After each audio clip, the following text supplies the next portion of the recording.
Hello friends, once again welcome back to my channel knowledge Adda. दोस्तों, आज मैं आप लोगों को एनएमआर स्पेक्ट्रोस्कोपी से ही स्पिन स्पिन स्प्लिटिंग या स्पिन स्पिन विपाटन जिसे कहते हैं के बारे में बताना चाहती हूँ, और इसे स्पिन स्पिन कपलिंग भी कहते हैं। ठीक है, तो फ्रेंड्स, एग्जाम के पॉइंट ऑफ व्यू से क्वेश्चन इंपॉर्टेंट है। ठीक है, कई बार एग्जाम में आ चुके हैं। और अगर आप मेरा पुराना वीडियो जो कि एनएमआर स्पेक्ट्रोस्कोपी अगर देखना चाहते हैं तो चैनल के प्लेलिस्ट में जाकर इस यूनिट के बहुत सारे क्वेश्चन जो है वो आप देख सकते हो। ठीक है, तो चलिए फ्रेंड्स, हम लोग स्टार्ट कर लेते हैं स्पिन स्पिन कपलिंग। सबसे पहले हम लोग इसका डेफिनेशन देख लेते हैं। पीएमआर या 1H एनएमआर स्पेक्ट्रम में किसी एक सिग्नल का अनेक शिखरों में स्प्लिटिंग हो जाने की प्रक्रिया ही स्पिन स्पिन स्प्लिटिंग कहलाता है। इसे हम स्पिन स्पिन कपलिंग भी कहते हैं। ठीक है फ्रेंड्स, तो मैं आप लोगों को इसे छोटा सा पिक दिखा करके आपको समझाने की कोशिश कर रही हूँ। देखिए, जैसे कि यहाँ पे कोई पीएमआर स्पेक्ट्रम है। ठीक है, ये जो है वो पीएमआर स्पेक्ट्रम है। तो हमें पता है, मैंने आप लोगों को पीएमआर स्पेक्ट्रम में बताया था कि हमें जो है वो सिग्नल प्राप्त होता है। ठीक है, जिसे और ये जो ऊपर वाला पॉइंट है जिसे शिखर कहते हैं उसे पिक्स कहते हैं। ठीक है, तो ये पीएमआर में हमें वन सिग्नल प्राप्त हुआ है। ठीक है, अब स्पिन स्पिन स्प्लिटिंग में क्या हो जाएगा, ये जो हमारा जो सिग्नल रहेगा वो टू पार्ट में जो है वो स्प्लिट हो जाएगा, और इसका जो है वो दो या दो से अधिक जो पिक्स है वो बन जाएंगे। मतलब एक ही सिग्नल जो है वो दो भाग में जो है वो स्प्लिट होने की जो है वो कोशिश करेंगे, तो यही कहलाता है स्पिन स्पिन स्प्लिटिंग। ठीक है, तो डेफिनेशन एक बार फिर से पढ़ लेते हैं। पीएमआर या 1H एनएमआर स्पेक्ट्रम में, ठीक है, ये क्या है, पीएमआर स्पेक्ट्रम में किसी एक सिग्नल का अनेक शिखरों में स्प्लिटिंग हो जाना, किसी एक सिग्नल का अनेक सिग्नलों या शिखरों में जो है वो स्प्लिटिंग हो जाना ही स्पिन स्पिन स्प्लिटिंग जो है वो कहलाता है। ठीक है, तो आई होप सो आप लोगों को डेफिनेशन समझ आया होगा फ्रेंड्स। तो ये जो है वो पीएमआर स्पेक्ट्रम में जो स्प्लिटिंग हुआ है वही जो स्ट्रक्चर है। ठीक है, तो जब भी अगर ये क्वेश्चन आया तो आप लोग स्ट्रक्चर जरूर बनाइएगा, क्योंकि इसमें जो है वो अच्छे मार्क्स मिलेंगे और आपके नंबर जो है वो नहीं कटेंगे। ठीक है, तो चलिए हम लोग देख लेते हैं। सबसे पहला पॉइंट यहाँ क्या कहा जा रहा है, सामान्यतः किसी कंपाउंड में जितने प्रकार के प्रोटॉन होते हैं इसके पीएमआर स्पेक्ट्रम में उतने ही सिग्नल प्राप्त होते हैं। मैंने आप लोगों को पहले बताया था, जैसे कि ये कोई भी कंपाउंड है। ठीक है, तो कंपाउंड में जो है हमको पता है कोई भी यौगिक में जो है वो प्रोटॉन प्रेजेंट रहते हैं। तो मान लो यहाँ कोई कंपाउंड में दो प्रोटॉन जो है वो प्रेजेंट है, तो इसमें क्या कहा जा रहा है, किसी कंपाउंड में जितने प्रकार के प्रोटॉन होते हैं, मान लो यहाँ दो प्रकार के प्रोटॉन हैं। ठीक है, तो जितने प्रकार के प्रोटॉन होते हैं उतने ही सिग्नल जो है वो पाए जाते हैं। तो मान लो ये यौगिक में दो प्रकार के प्रोटॉन है, तो कितने प्रकार के सिग्नल पाए जाएंगे, दो प्रकार के सिग्नल जो है वो पाए जाएंगे, मतलब सिग्नल 1 एंड सिग्नल 2। ठीक है, लेकिन इसमें जो है वो डिफरेंस है, ये एक ही सिग्नल जो है वो दो भाग में टूटा हुआ है और ये अलग अलग सिग्नल है। ठीक है,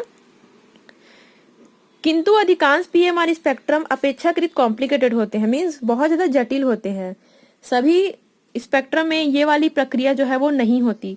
कई यौगिक ऐसे होते हैं जिसमें जो है वो इस प्रकार का स्प्लिटिंग जो है वो पाया जाता है, तो ये जो होते हैं अपेक्षाकृत बहुत ज्यादा कॉम्प्लिकेटेड होते हैं। ठीक है, और अनेक पीएमआर स्पेक्ट्रम में सिग्नल अनेक पिक्स में जो है वो स्प्लिट हो जाता है।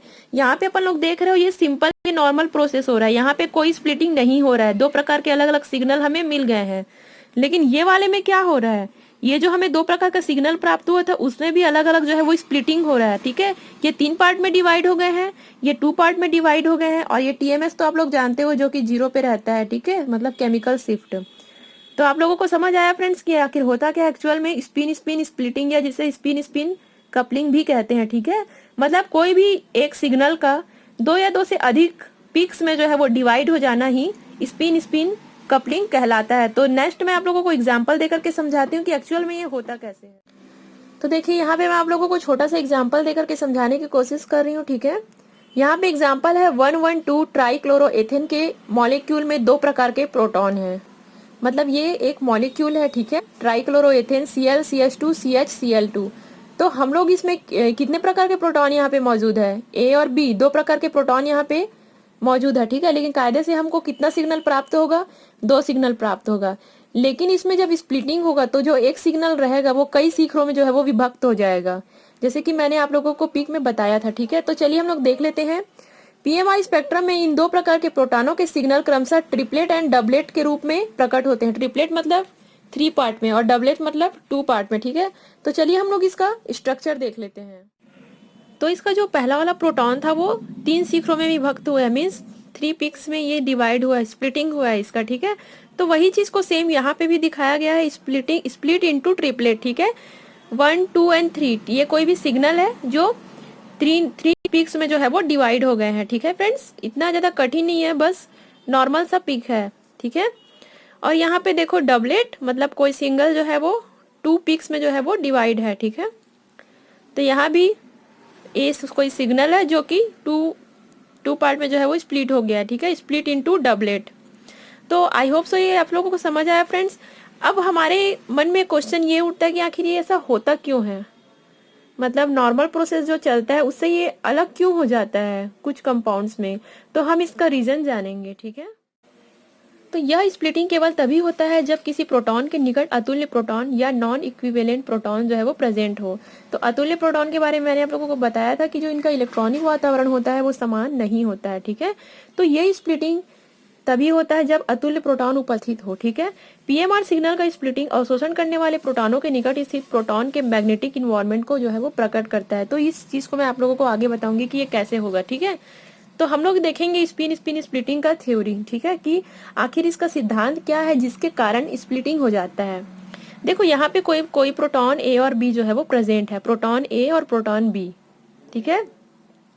मतलब ये कोई यौगिक में प्रोटॉन उपस्थित है। तो जब हम किसी यौगिक का हमें स्पेक्ट्रम प्राप्त करना होता है तो हम लोगों ने क्या सीखा था, जब हमें किसी यौगिक का स्पेक्ट्रम प्राप्त करना होता है एनएमआर स्पेक्ट्रम, तो उसे हम मैग्नेटिक फील्ड में रखते हैं, मतलब चुंबकीय क्षेत्र में रखते हैं, ठीक है।